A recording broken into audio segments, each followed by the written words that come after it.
गणेशोत्सव आणि ईद मिलादच्या पार्श्वभूमीवर शांतता व सुव्यवस्था अबाधित ठेवण्यासाठी सांगली जिल्ह्यात पोलिसांचा मोठा फौजफाटा सज्ज ठेवण्यात आला आहे।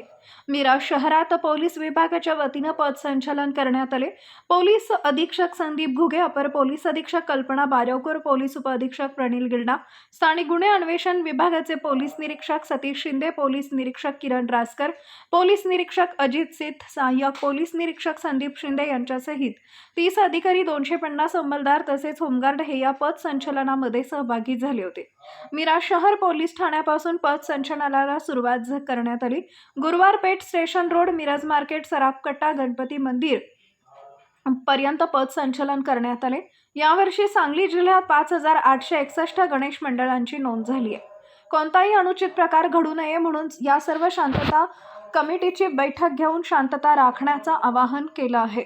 सांगली जिल्ह्यामध्ये गणेश आगमन आणि विसर्जन मिरवणूक मार्गावर विसर्जन ठिकाणी प्रमुख महत्त्वाची चौक या ठिकाणी पोलीस बंदोबस्त तैनात करण्यात आला आहे। यामध्ये पोलीस अधीक्षक, अपर पोलीस अधीक्षक 5, पोलीस निरीक्षक 25, सहाय्यक पोलीस निरीक्षक 151, पोलीस अंमलदार 1290, होमगार्ड 900, SRPF 1 कंपनी, स्ट्रायकिंग 14 असे पोलीस अधिकारी कर्मचारी बंदोबस्तासाठी तैनात करण्यात आले होते। गणेशोत्सव व ईद मिलाद या सणांच्या पार्श्वभूमीवर आज सांगली जिल्हा पोलीस दलाकडून मिरज शहरात पथसंचलन घेण्यात येत आहे। यामध्ये जवळपास 30 अधिकारी आणि 250 अंमलदार सहभागी होत आहेत।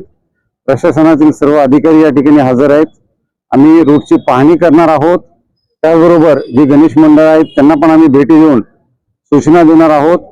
माझं सर्व नागरिकांना आवाहन असेल की या उत्सवादरम्यान आपण कोणत्याही अफवांना बळी पडू नका, कोणत्याही अफवांवर विश्वास ठेवू नका। कोणतीही घटना आपल्या निदर्शनास येत असेल तर मी तात्काळ जिल्हा प्रशासन, पोलीस प्रशासनाला कळवा, जेणेकरून योग्य ते उपाय आम्हाला त्या ठिकाणी करता येतील। तसेच गणेश मंडळांना पण माझी सूचना असेल की आपण नियमामध्ये राहूनच हा सण उत्सव साजरा करायचा आहे। त्याचबरोबर ध्वनीच्या बाबतीतही आपण जास्त जागरूक राहणं गरजेचं आहे। आपल्या स्पीकरमुळे सामान्य जनतेला, नागरिकांना कोणताही त्रास होणार नाही याची दक्षता आपण सर्वांनी घ्यायची आहे। त्या कामी पोलीस दलाकडून नॉइज लेवल मीटरचा वापर करण्यात येत आहे आणि आम्ही तसं जर काही अवैध किंवा मर्यादेपेक्षा जास्त ध्वनीचा वापर करण्यात आला असेल तर त्या ठिकाणी आम्ही खटले पण दाखल करत आहोत। धन्यवाद।